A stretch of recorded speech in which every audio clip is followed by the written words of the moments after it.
Good morning friends. मागच्या तासाला आपण क्लासरूममध्ये व्हिडिओ लेक्चर पाहिलं.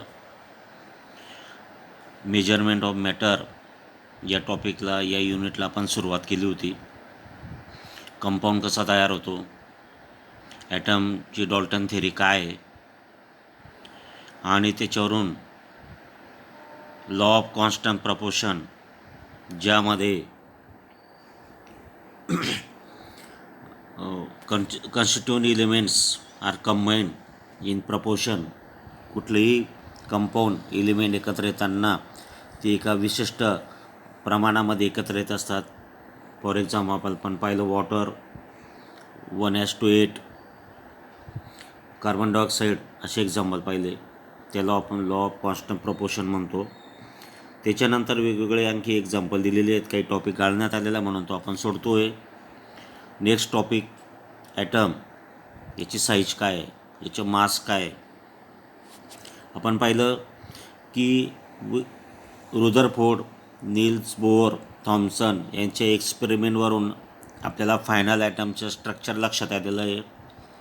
Item is made up of, atom कशाने बनला आहे, मग न्यूक्लियस आणि एक्स्ट्रा न्यूक्लिअर पार्ट. न्यूक्लियस हा या ठिकाणी न्यूक्लियस हा सेंट्रलला जो येतो, याला हा जो सर्कल आहे याला न्यूक्लियस म्हणतात. आणि एक्स्ट्रा न्यूक्लिअर पार्ट म्हणजे हा बाहेरील शेल, ऑर्बिट, याला न्यूक्लिअर पार्ट असं म्हणतात.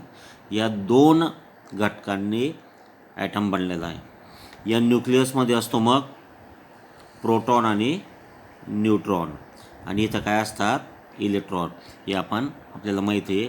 अशा पद्धतीने हा ॲटमची ही डायग्रॅम आहे, स्ट्रक्चर आहे. मग या ॲटमची साईज किती, तर ती रेडियस, त्रिज्येच्या स्वरूपात सांगितली जाते. ॲप्रोक्सिमेट साईज आपल्याला या ठिकाणी दिलेली आहे. आपण मागच्या पिरियडला पाहिलेलं आहे की ती नॅनोमीटरमध्ये सांगतात. नॅनोमीटर म्हणजे 1/10⁹ metre is equal to 1 nanometre. मग हायड्रोजनची 10⁻10 आहे. हे सर्व एक्झाम्पल आपल्याला तक्त्यामध्ये पाहिलं. ही जी डायग्रॅम आहे ही आपल्याला फील्ड आयन मायक्रोस्कोप याच्या साह्याने इरिडियम ॲटमची घेण्यात आलेली आहे. विशिष्ट प्रकारची मायक्रोस्कोप वापरून आपल्याला ॲटमचं रेडियस पाहण्यात आलेलं आहे. त्याच्यानंतर आपण पुढचा टॉपिक पाहिला, मास ऑफ ॲन ॲटम. ॲटमचं वस्तुमान किती, वजन किती, तर काय आहे, प्रोटॉन आणि न्यूट्रॉनची बेरीज संख्या, न्यूक्लियसमध्ये असणाऱ्या प्रोटॉन आणि न्यूट्रॉन यांची ॲडिशन केली म्हणजे काय तयार होतं, त्याचं मास, वस्तुमान तयार होतं. मग आपण वेगवेगळे एक्झाम्पल पाहिलं. हायड्रोजन, हिलियम, लिथियम यांचं मास ऑफ ॲटम किती. त्याच्यानंतर आज आपण सुरुवात करतो टॉपिकला, chemical symbol of elements.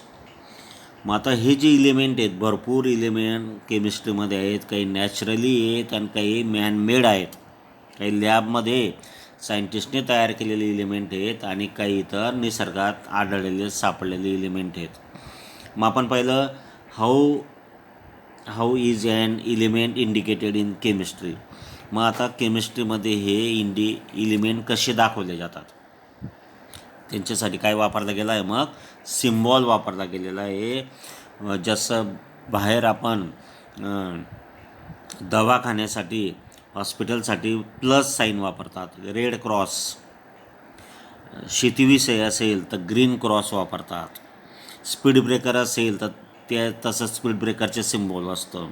Rest house असेल तर त्या ठिकाणी बोर्डवरती आपल्याला बेड दाखवलेला असतो. टर्न असेल तर ॲरो दाखवलेला असतो. लाल सिग्नल असेल तर रेड असतो. आपल्याला ट्रॉफिक थांबायची असेल तर लाल सिग्नल असतो. जाऊ द्यायचं ग्रीन. असं व्यवहारामध्ये सुद्धा आपण सिम्बॉल पाहत असतो. ते सिम्बॉल, अशाच प्रकारचे विशिष्ट सिम्बॉल केमिस्ट्रीमध्ये वापरण्यात येतात. तर write down the symbols of the elements you know. तो तुम्हाला कोणकोणते माहिती आहेत, आपल्या सर्वांना माहिती आहे. कार्बनच्या सी आहे, हायड्रोजनच्या एच आहे. हे सिम्बॉल आपल्याला जवळपास माहिती आहे. पुढे write down symbols of the following elements, antimony, antimony हा एलिमेंटचा सिम्बॉल सांगा. बरोबर. तर शोधा. आयर म्हणजे Fe, अँटीमनी म्हणजे Sb, gold Au, silver Ag, mercury Hg, lead Pb, sodium Na.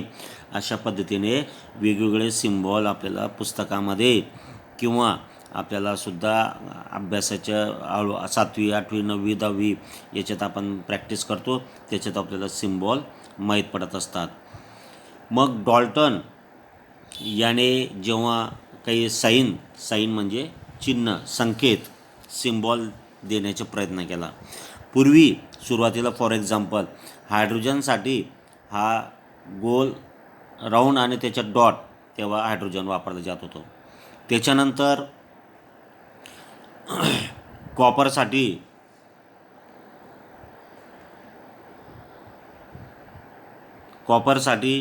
बघा हा सिम्बॉल वापरला जायचा. बघा सी डॉटमध्ये सी हा कॉपरसाठी त्या काळी सिम्बॉल वापरला जायचा. परंतु सध्या सिम्बॉल वापरण्याची पद्धत आहे IUPAC सिस्टीम. आय म्हणजे इंटरनॅशनल, यू म्हणजे union of pure applied chemistry. He official system आहे आज सध्या वापरण्यात येणारी. आणि त्यासाठी जी मेथड वापरली तिला म्हणतात बर्जिलियस या ब्राझील भाषेतून तयार झालेली मेथड IUPAC सिस्टीममध्ये या ठिकाणी वापर केलेला असतो. तर मित्रांनो, मग आता आपल्याला माहिती आहे की कशी सुरुवात करायची. जसं आता कॉपर आहे, त्या कॉपरच्या त्यांनी Cu घेतलेला आहे. आता कॉपरचं स्पेलिंग पाहिजे. आता कॉपरचं स्पेलिंग COPPER आहे. परंतु या ठिकाणी कॉपरला का घेतलं? कारण की ऑलरेडी कार्बनला C दिलेला आहे, कोबाल्ट या एलिमेंटला CO दिला गेलेला आहे. म्हणून पहिलं आणि दुसरं सिम्बॉल दिले गेल्यामुळे कॉपरला पुढच्या U या ठिकाणी विशिष्ट पद्धत वापरून देण्यात आलेलं आहे. नंतर सोडियम आहे. मग आता सोडियमचं स्पेलिंग आहे SODIUM सोडियम. मग आता SO यायला पाहिजे किंवा S यायला पाहिलं होतं सुरुवातीचं सिम्बॉल, परंतु S हे सल्फरला दिलं घेण्यात आलेलं आहे. म्हणून याला बर्जिलियस पद्धतीप्रमाणे सोडियमला Na देण्यात आलेलं आहे. बरोबर. मग जनरली फर्स्ट लेटर कुठलं, the first letter or the first and second letter in its name. जसं आता हायड्रोजन, मग हायड्रोजनसाठी काय वापरण्यात आला? हायड्रोजनसाठी H, नायट्रोजनसाठी N, कारण हे फर्स्ट लेटर वापरलं. नंतर कार्बनसाठी C घेतला. मग कॅल्शियमसाठी काय आहे? Ca, कारण की C येऊन गेला अगोदर म्हणून पहिलं आणि दुसरं घेतलं. कोबाल्ट पहिलं आणि दुसरं CO. मग आता काही वेळेस कॅडमियम. मग कॅडमियमचे स्पेलिंग माहिती तुम्हाला, कॅडमियम. मग आता C तर कॅल्शियमला लय गेलं म्हणून पहिलं आणि तिसरं म्हणून कॅडमियमचं काय आहे? CD. अशा पद्धतीने IUPAC नेम देताना फर्स्ट नेम किंवा फर्स्ट आणि सेकंड कसं घेतलं जातं? Small. According to this method symbol of element is either the first letter or the first and second letter of the two letters. The first is a capital letter and second is small. तर अशा पद्धतीने IUPAC नेमचा वापर chemical symbol देण्यासाठी केला जातो. मग हे जे मॉलिक्युल्स आहेत, ॲटम मिळून जो तयार होतो त्याला काय म्हणतो आपण? Molecules.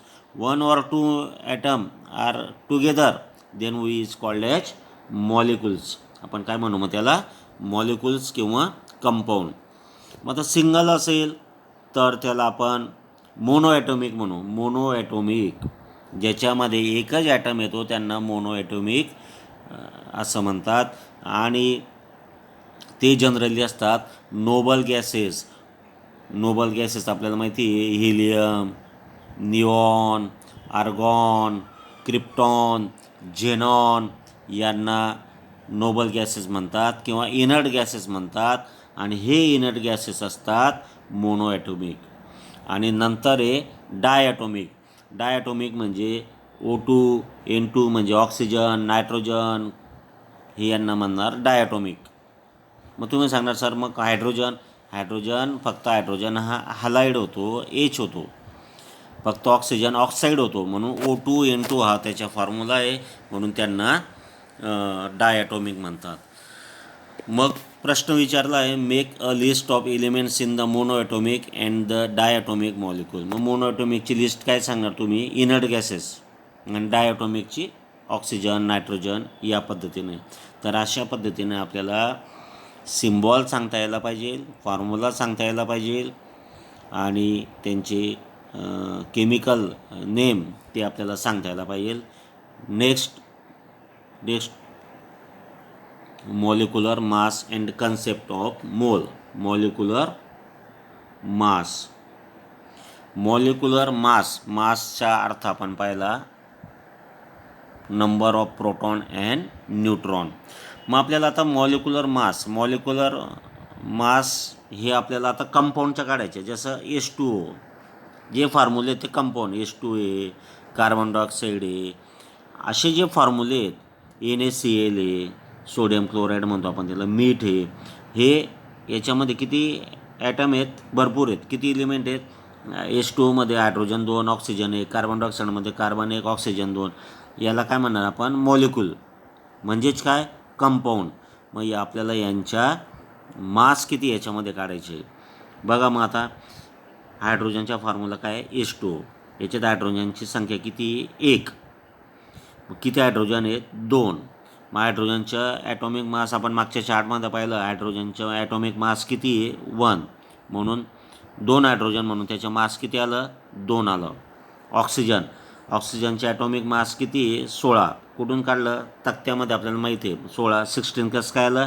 Number of proton plus number of neutron, म्हणून ऑक्सिजनचे ॲटॉमिक मास किती? 16. पण H2Oमध्ये ऑक्सिजन किती आहे? 1, म्हणून 16 किंमत टाकली.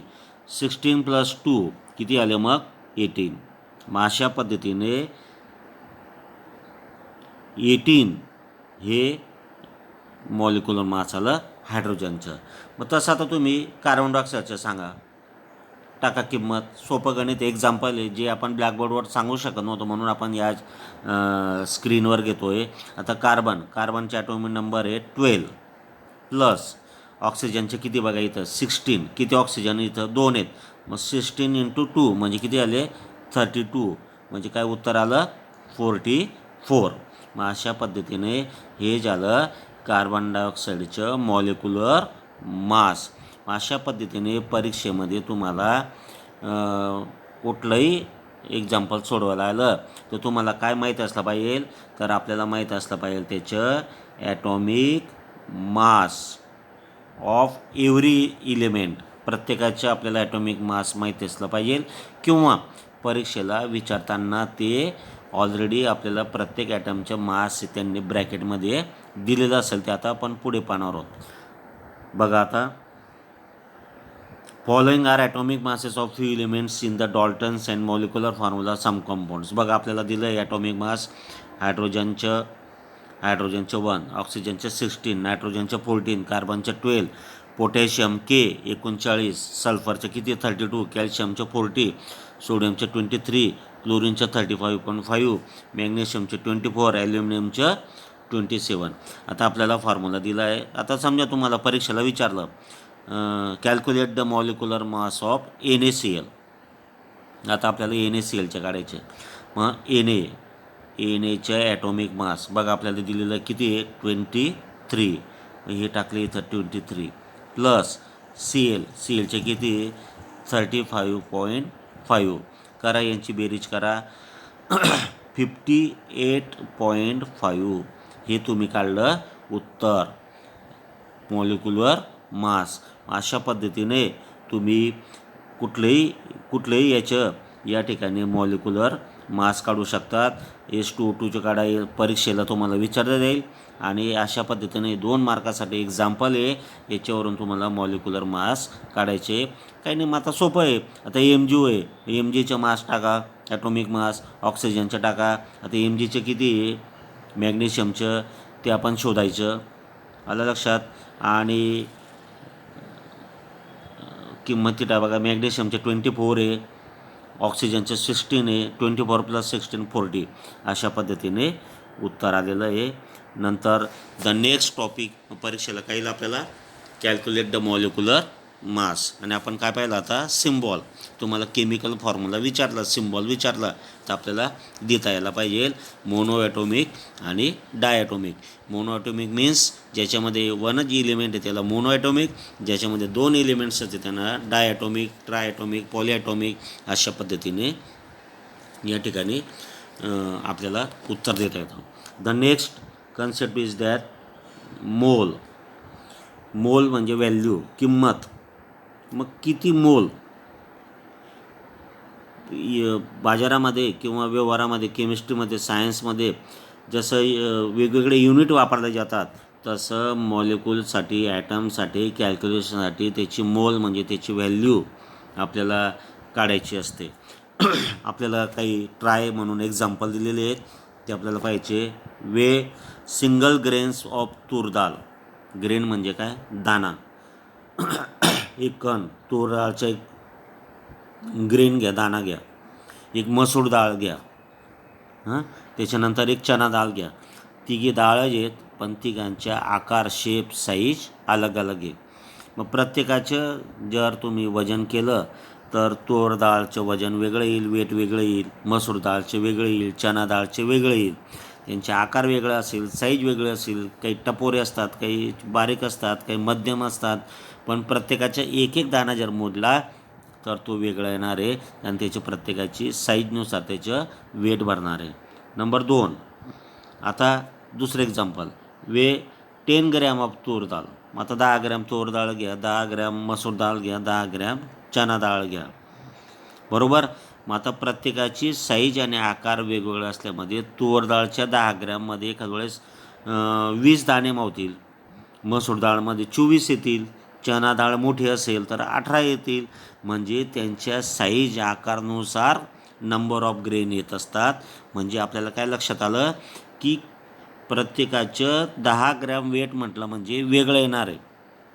जसं आपण 10 ग्रॅम साखर भरली, बारीक साखर, तर ती थोडी 50 ग्रॅम घेतली तर एक पुडी बांधली जाईल. तेच 50 ग्रॅम आपण शेंगदाणे घेतले तर क्वांटिटी कमी येईल. तेच 50 ग्रॅम आपण काजू घेतले तर त्याचं वेगळं वेट येईल. म्हणजे अशा प्रकारे व्यवहारामध्ये आपण वेट करताना संख्या, नंबर ही साईजनुसार येत असते, त्याच्या वेट मासनुसार येत असतं. तर अशा पद्धतीने हे सेकंड एक्झाम्पल पाहिलं. थर्ड एक्झाम्पल आहे की तुम्ही या मसूर डाळ, बेंगल ग्रॅम यांना स्केच करा, त्यांची साईज पहा, ते आपल्या लक्षात आलेलं आहे. त्याच्यानंतर आपल्याला पुढचे what inference of will draw about the weights in equal number of different dal grains and number of its dal grains equal to of do different dals. तर काय फरक तुम्हाला सापडला, तर आपण सांगणार की प्रत्येक डाळचे वजन, आकार वेगवेगळं असतं त्या पद्धतीने. नंतर पुढचे example. Same how much wheat. Wheat म्हणजे गहू, व्हीट. ज्वार म्हणजे ज्वारी, दादरसारखे ते बाजरा. Seed is required for sowing 1 acre of land. आता इथं विचारलं आहे 1 एकर शेतामध्ये पेरण्यासाठी गहू किती लागतो, बाजरा किती लागतो आणि ज्वारी किती लागते. मित्रांनो, हे सर्व कॅल्क्युलेशन इथं मोल कन्सेप्ट क्लिअरसाठी मला नाही वाटत की योग्य प्रश्न आहे असं. कारण की गहू हे दाणे बारीक असल्यामुळे त्यांची पेरण्याची पद्धत वेगळी आहे. तर 1 एकर क्षेत्र म्हणजे 45,000 जवळपास येतं. 45,000 स्क्वेअर फूट एका एकरमध्ये येतं. तर गहू पेरताना ते जवळपास 40 kg आपल्याला पेरायला लागतो. का बरं, तर गहू हा पेरण्याची क्वांटिटी असेल, कारण तरच तो एवढं उत्पन्न देतं. ज्वारी एकरला फक्त 3 किलो लागते आणि बाजरी एकरला पेरण्यासाठी फक्त 1.5 kg म्हणजे 1.5 किलो लागते. तर मित्रांनो, इथं बघा, गहू एकरसाठी 40 किलो घेतला जातो, ज्वारी 3 किलो घेतली जाते आणि बाजरी 1.5 किलो घेतली जाते. का बरं? तर त्यांची दाण्यांची साईज, आता बाजरी तर फार बारीक येते, परंतु इथं हे ॲग्रिकल्चर कॅल्क्युलेशन आहे. इथं मोल ही कन्सेप्ट आपल्याला त्या ठिकाणी आपल्याला स्पष्टीकरणासाठी काही योग्य आहे नाही, तरी आपल्याला प्रश्न विचारला म्हणून आपण त्याचे उत्तर या ठिकाणी दिलेलं आहे. नंतर पुढचा प्रश्न विचारला आहे, it is possible two way one molecule using weighing balance. एक मॉलिक्यूलचा, आता समजा पाण्याचा एक मॉलिक्यूल घेतला आपण, सोडियम क्लोराईडचा घेतला, तो बॅलन्सवर मोजणे शक्य आहे का? तर नाही. नंतर second question, will the number of moles be the same in equal weights of different substance. तर वेगवेगळ्या सबस्टन्सेस जर आपल्याला वे करणं शक्य आहे का?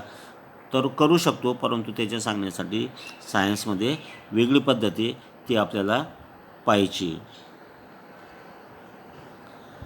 तर अशा पद्धतीने मग आता सायन्समध्ये आपल्याला मोल सिस्टीम सांगताना जसं आपण ग्रॅममध्ये व्यक्त केलं, डॉल्टनने ग्रॅममध्ये, तर त्याच्यासाठी काय मॅग्निट्यूड घेण्यात आलं?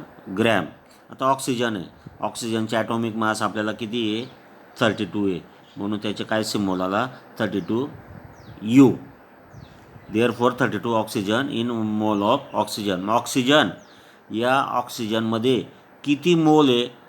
काय उत्तर आलं? ऑक्सिजनची किंमत. आता ऑक्सिजन तर आपल्याला वेळ मशीनवर, इलेक्ट्रॉनिक मशीनवरती आपल्याला काय मोजता येणार नाही, ऑक्सिजनचे वेट आपल्याला काय सांगता येणार नाही, परंतु आपल्याला ऑक्सिजनच्या ॲटॉमिक नंबर माहीत आहे 16. या O2मध्ये हा डायॲटॉमिक आहे, याच्यात किती ऑक्सिजन आहे? 2, म्हणून याचे उत्तर काय आलं? 32. परंतु हा मोलमध्ये डिक्लेअर करायचे आहे, सांगायचे आहे, तर काय सांगणार? 32U म्हणजे 32 डॉल्टन. तर अशा पद्धतीने हायड्रोजन आहे, हायड्रोजनचे ॲटॉमिक मास नंबर काय आहे? 1, पण H2 म्हटला म्हणून काय उत्तर येईल याचं? 2U. हे झालं याची मोल, याची किंमत. सायन्समध्ये मग तुम्हाला डिक्लेअर करताना या पद्धतीने घ्यायचे. आता वॉटर, आता आपण आत्ताच पाहिलं की वॉटर H2O, वॉटरचं मॉलिक्युलर मास काढलं, पण याची मोल काय? वॉटर, हाऊ मेनी मोल इन वॉटर. मग काय उत्तर देणार? मग हायड्रोजनची 2 प्लस ऑक्सिजनचे 16, काय उत्तर आलं? 18. मग 18U डॉल्टन. मग काय उत्तर सांगणार? 1 mole of water contain 18U. 1 mole of water contain 18U. Carbon डायऑक्साईडचं सांगितलं, 1 mole of carbon dioxide content 44U.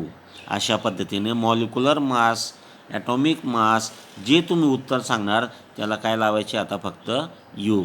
अशा पद्धतीने हे आपल्याला मोल म्हणजे काय ते सांगता येईल. मग त्याची डेफिनेशन आहे, 1 mole of compound is the mass of that substance in gram equal to in magnitude to its molecular mass. The SI unit is mole. त्याचा फॉर्म्युला आहे mass of substance in gram. Mass of substance, जसं H2O काढलं, बरोबर, तर पाण्याची तुम्ही सांगते 100 gram पाणी घेतलं किंवा 100 ग्रॅम तुम्ही पदार्थ घेतला म्हणून 100 आलं. मॉलिक्युलर मास, आता पाण्याचा मॉलिक्युलर मास किती काढला तुम्ही? 18. मग आता जे उत्तर येईल ते number of mole in water. अशा पद्धतीने हे उत्तर आपल्याला सांगायचे. आणि शेवटी महत्त्वाचा टॉपिक ॲव्होगॅड्रो नंबर.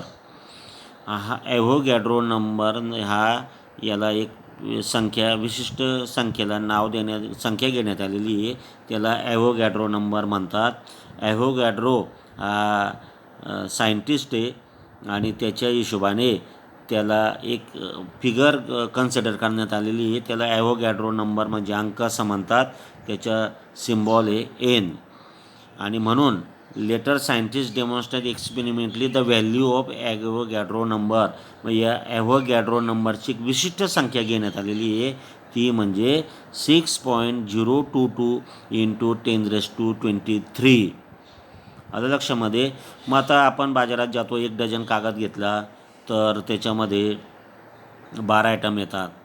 1 डझन केळी घेतली तर किती येतात त्याच्यामध्ये वस्तू? 12. 100 कागद घेतले तर 100 येतील. ग्रॉस घेतला बाजारात, आपण रिम घेतो, ग्रॉस घेतो, 144 कागद येतात. मग किती तर काय सांगणार? ते 1 डझन ॲटम घेतले आपण तर 12 इंटू धिस नंबर. मग ॲव्होगॅड्रो, मग काय त्याची मोल काय आली? 1 डझन कागद द्या, 1 डझनचे 12 into 12 into this number 6.022 into 10⁻, बघा त्याला गुणिले करायचं म्हणजे झालं त्याचं मोल. आता बघा पुढचं एक्झाम्पल दिलं आहे वॉटर. मग वॉटरचं मॉलिक्युलर मास किती काढलं सांगितलं तुम्ही? 18 ग्रॅम. मग त्याच्या मोलमध्ये काय उत्तर देणार? तर 18 grams of water content 6.022 into 10⁻23 moles of water. मग पाण्याचे मोल किती? तर 18 ग्रॅम कंटेन 6.0022 इंटू 23 ही संख्या सांगायची आणि त्याला मल्टिपल करायचं. एका डझन केळीमध्ये किती मोल आहे? तर एवढं उत्तर द्यायचं. लक्षामध्ये 12 इंटू ए. बघा आता पुढचं एक्झाम्पल आणखी आपल्याला क्लिअर करेल. How many molecules of are there in 66 gram of carbon dioxide. 66 gram carbon डायऑक्साईडमध्ये किती मोल आहेत, किती व्हॅल्यू आहेत? मग आता आपल्याला कार्बन डायऑक्साईडचं माहिती आहे मॉलिक्युलर मास 44, जे मागच्या टॉपिकमध्ये पाहिलं, ती किंमत टाका. बरोबर. मग किती मास दिलं आहे? मागच्या पानवर फॉर्म्युला पाहिला आपण, किती मास आहे मग दिलेलं आहे त्यांनी, हे दिलेलं, ती किंमत इथं टाकली 66. मॉलिक्युलर मास किती? 44. जसं मी मागे 100 बाय वॉटरचं सांगितलं, 100/18 त्या पद्धतीने. मग किमती टाकल्या, उत्तर काढलं. बघा मग काय उत्तर आलं? 66/44. किती उत्तर आलं? 1.5. मग 1 mole of carbon dioxide content 6.0022. एकामध्ये किती आहेत? एका कार्बन डायऑक्साईडची मोलची व्हॅल्यू किती? ही ॲव्होगॅड्रो नंबर. पण इथं किती? 1.5. म्हणून 1.5 मध्ये किती आहेत मग मोल? तर 1.5 इंटू धिस नंबर. आणि मग उत्तर आलं, हे उत्तर आलं. अशा पद्धतीने विशिष्ट वेट दिलं असेल तर किमती टाकायचे, नाही दिलं असेल तर एकाची व्हॅल्यू किती? तर ही ॲव्होगॅड्रो नंबर. तर अशा पद्धतीने जे आपण ब्लॅकबोर्डवर समजू शकत नव्हतो ते एक्झाम्पल आपण या ठिकाणी स्क्रीन रेकॉर्डरवरती करून आपण हा टॉपिक लक्षात आणण्याचा प्रयत्न केलेला आहे. सुंदर छान टॉपिक आहे. आणखी एक्स्ट्रा तुम्ही सर्च करून पाहू शकतात. आणि या ठिकाणी काही एक्झाम्पल दिलेले आहे बघा मित्रांनो. 1 dozen banana, 144 notebook make 1 gross of notebook. 144 घेतले तर 1 ग्रॉस होतं. हे ml दिलेलं आहे, हे सर्व ठिकाणी दिलेलं आहे. आणि म्हणून 1 मोल ऑफ वॉटर म्हणजे किती? मग 1 मोल ऑफ वॉटर म्हणजे this figure. 1 mole of banana म्हणजे किती? तर धिस फिगर. अशा पद्धतीने आपल्याला मोल, 1 मोल म्हणजेच 1 मोलला काय शब्द आहे मग? 1 मोल मीन्स ॲव्होगॅड्रो नंबर. आणि ॲव्होगॅड्रो नंबर काय आहे मग? 6.022 इंटू 10⁻23 मॉलिक्युल्स. तर अशा पद्धतीने परीक्षेमध्ये आपल्याला आणखी तुम्हाला हे प्रश्न दिलेले आहेत ते यायला पाहिजे. आणि मग शेवटचा टॉपिक आहे व्हॅलन्सी, जो आपण पुढच्या तासाला पाहणार आहोत मित्रांनो. थँक्यू. नाही समजलं असेल तर तुम्ही तुमचा डाऊट विचारू शकता.